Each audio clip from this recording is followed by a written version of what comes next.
Falar sobre esse momento da história recente do Brasil é doloroso por pensarmos quanto sofrimento há envolvido. Mas é importante para que a gente não se esqueça do que aconteceu e que atrocidades como as vivenciadas ao longo das décadas de 1960 e 1980 não se voltem a se repetir.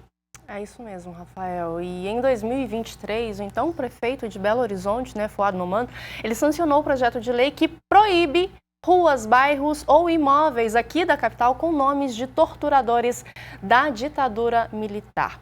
E quando falamos em não esquecer o que aconteceu, a gente fala, sim, em homenagens, mas homenagens às pessoas que lutaram contra o regime que foi imposto. Você sabe quais são as pessoas? Quem são essas pessoas?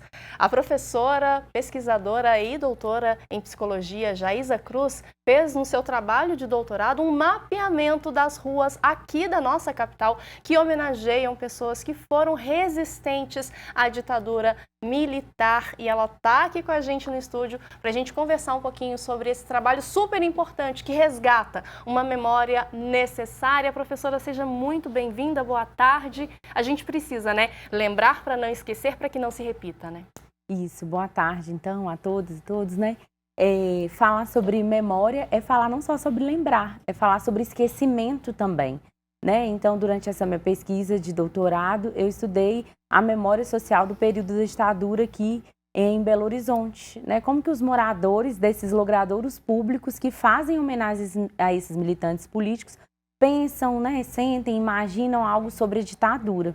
E falar em memória é falar em esquecimento, por quê? Esse período, vocês trouxeram aí um período de dor, mas é um período de graves violações de direitos humanos.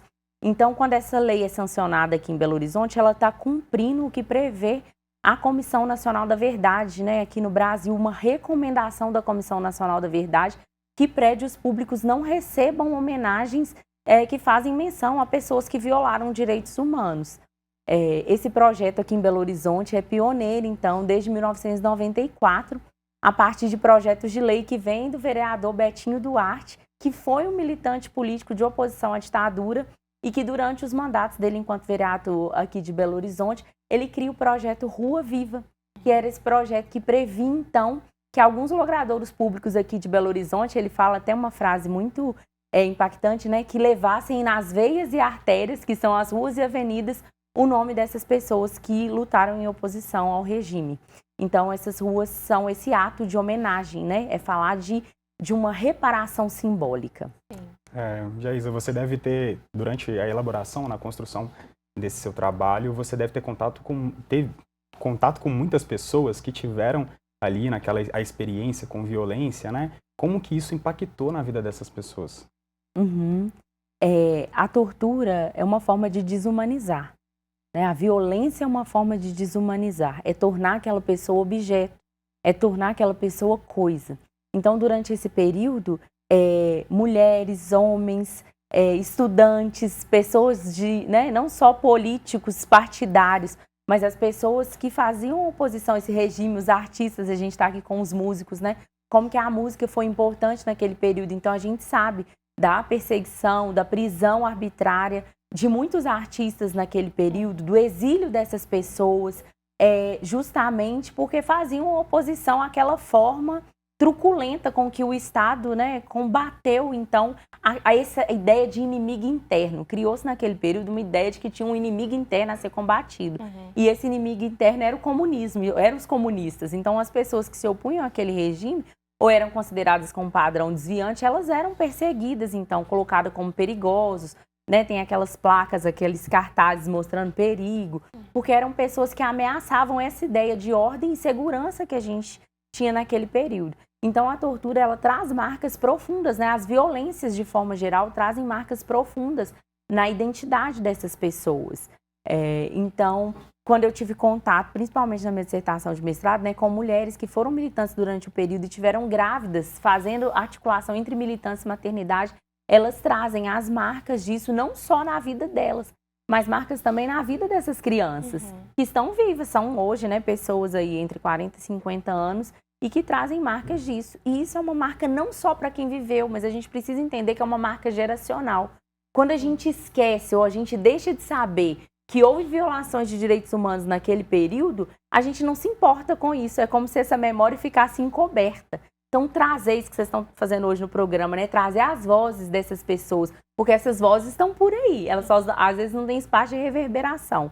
Quando a gente escuta essas vozes, escuta essas memórias, né? Traz aí para as veias e artérias da cidade quem foram essas pessoas, nós estamos dizendo, é importante lembrar. Isso ficou um período esquecido, porque isso mancha também a identidade nacional, a gente falar que houve tortura, que até pessoas que fazem assim, no Brasil teve uma dita branda, né? Não morreram tantas pessoas assim. E esse relatório da Comissão Nacional da Verdade, os relatórios das comissões estaduais da verdade em todo o país, mostram para a gente o número de pessoas, sem contar aqueles que não foram contabilizados, né? Povos indígenas, agricultores, as pessoas no Brasil profundo aí, que também passaram por essa força, né, do aparato repressivo, assim, tiveram seus direitos violados. E aí, Jaísa, como a gente começou falando, né, a homenagem ela vem como uma forma de resgate mesmo dessa memória que, por algum motivo, pode se perder ao longo do tempo. E no seu trabalho, você fez um mapeamento, né, das ruas que homenageiam, aí sim, né, homenageiam as pessoas que foram resistentes ao regime que foi imposto lá em 64. Conta brevemente pra gente um pouquinho sobre esse mapa. As pessoas que estiverem em casa vão poder acessar, né, pelo QR Code que está aqui na tela. Então, por gentileza, conta pra gente um pouquinho sobre.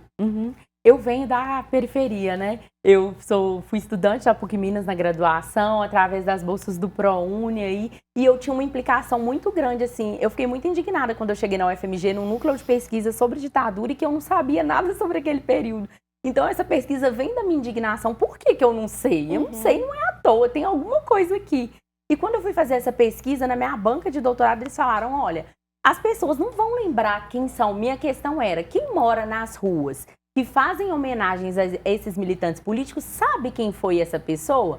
E eles me responderam, você sabe que as pessoas não sabem? Eu falei, talvez a gente saiba que eles não sabem, mas eu quero entender o porquê eles não sabem. Por que eles não sabem? Isso exatamente que a gente está discutindo. Porque essa é uma memória subalterna, uma memória que fica em segundo plano para proteger uma memória oficial de que no Brasil teve só uma sucessão de presidentes militares.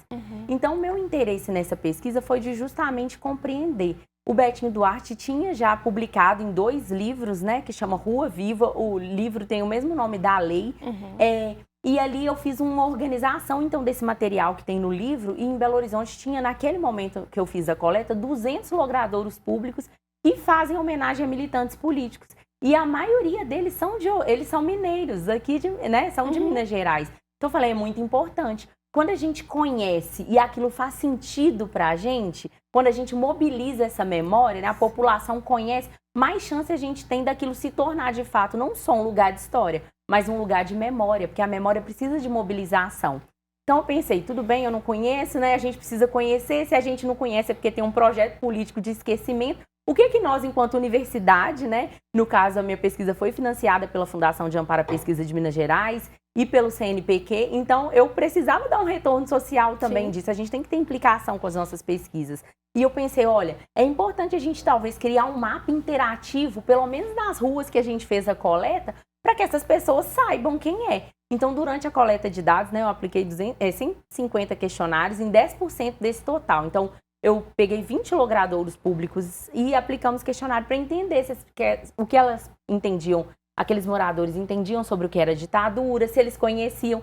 E durante esse trabalho a gente fez uma intervenção. A gente imprimiu uma foto de quem era essa pessoa que dava nome àquela rua e a gente perguntava ao morador, você conhece? Ele falava, não, eu não conheço. Aí a gente mostrava a foto, olha só, era aqui essa pessoa, ele foi inclusive morador aqui da região, né? Foi um estudante de medicina, um estudante de psicologia. E a gente mostrava, as pessoas abraçavam o livro, as pessoas começaram a fazer conexão com aquilo. Então a gente pensa, se tem conexão, pode ter mobilização. E aí as pessoas entenderem por que esse período é importante. Então nesse mapa interativo que a gente criou, né, através da relação entre psicologia, geografia, as pessoas podem clicar, então isso seria um instrumento de educação em direitos humanos. Por que é importante falar sobre isso? Para a gente não repetir, para que as gerações, né, para que isso possa ser ensinado nas escolas, para que isso possa ser discutido nesses espaços que a gente tem. E aí, quando as pessoas acessam, elas podem ver que local é esse no mapa, aqui em Belo Horizonte, quem foi esse militante. Então tem uma pequena biografia, que é através do livro do Betinho Duarte, a gente faz uma coleta daquele material e mostra quem é aquela pessoa, que rua, em que região de BH tá.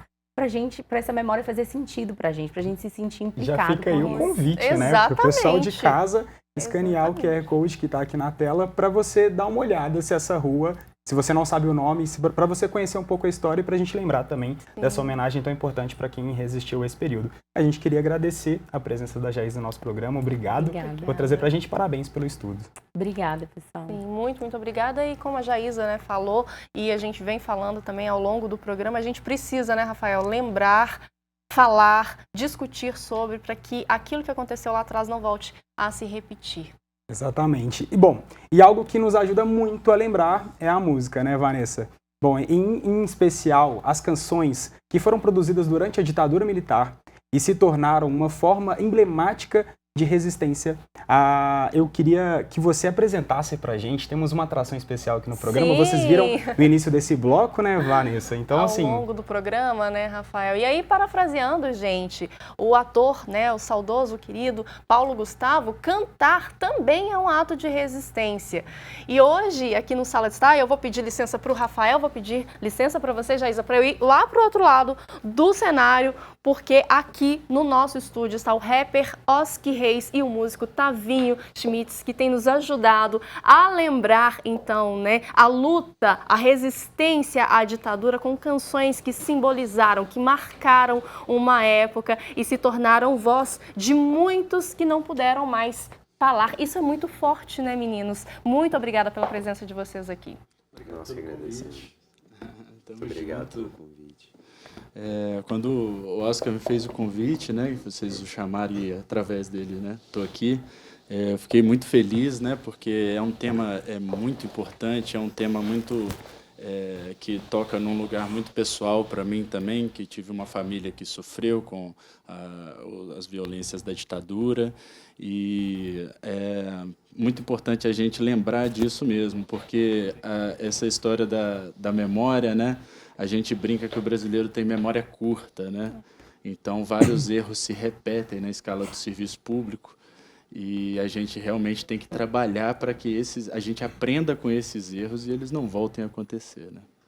Daí a importância, né, da gente realmente dar voz, e hoje eu acho que o nosso papel aqui se faz muito nisso também, de dar voz àqueles que não puderam falar lá atrás. Para que hoje a gente estivesse aqui e tivesse, né, a liberdade de expressão tão presente na democracia. Meninos, eu queria que vocês falassem aí, Oski, eu peço para você falar também da questão da música como resistência mesmo, né? Principalmente no estilo musical que você traz pra gente, que é o rapper. É uma música já de resistência, né, Oski? Sim, um deles, né, no caso, nessa época mesmo da ditadura, o samba mesmo era muito usado, né? O samba já sofreu muito preconceito, assim como o rap, assim como o funk, inclusive.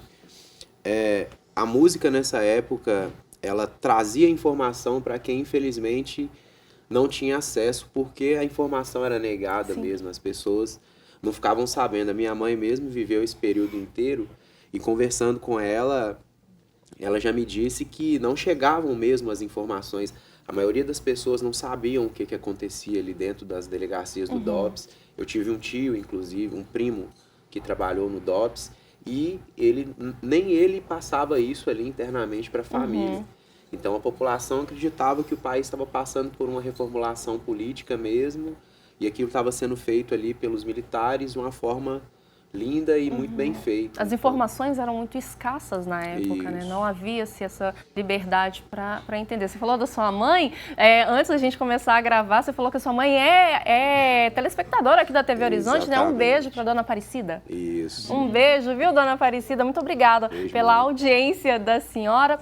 E você traz, Oski, muito no seu trabalho, também traz no trabalho dele, mas você traz muito essa ideia de lembrar para não esquecer, para que não se repita, né? E em uma música especial que eu passei a semana escutando, você tem esse cuidado, né? Porque foi algo que aconteceu muito próximo de você.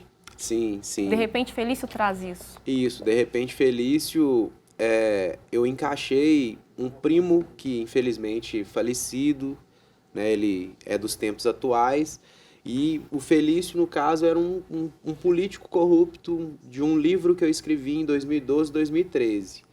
E nessa história eu consegui trazer um pouco para homenagear meu primo também, né? Porque ele estava ali à margem e, infelizmente, entrou para o crime e acabou falecendo. E as pessoas, às vezes, elas esquecem, né, que todo mundo tem uma história e não vai ser por um ou duas ou três atitudes ali que a pessoa vai ser julgada, Sim. né? Infelizmente, ele foi vítima, na minha opinião, também, de uma cultura que já vem se repetindo há muito tempo. Então, De Repente Felício, ela retrata a nossa realidade, né? Sim. A realidade do nosso país, inclusive. Sim. Então, eu imagino que o pessoal de casa deve estar curioso para saber, né, para conhecer essa música. A gente vai fazer uma pausa muito rápida, mas a gente vai para o intervalo com você cantando De Repente Felício para a nossa plateia aqui, que tá de qualidade. Pode ser? Pode ser. Então, De Repente Felício aqui no Sala de Estar. A gente volta já, viu? Sai daí não!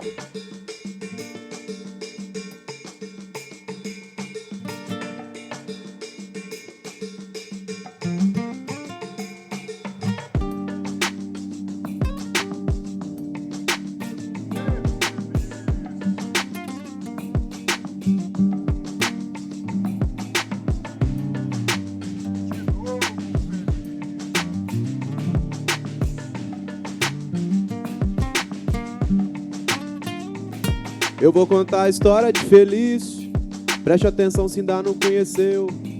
Menino doido, doidinho, barrido, e foi virar sujeito, um homem quase que morreu. Eu vou contar a história de Felício, preste atenção se ainda não conheceu.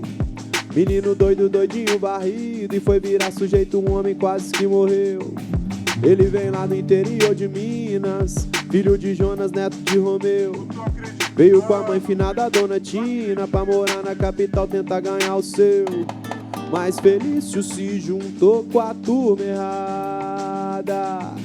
Que malandragem, que grana fácil, rapaziada. Eu vou contar a história de Felício, preste atenção se ainda não conheceu.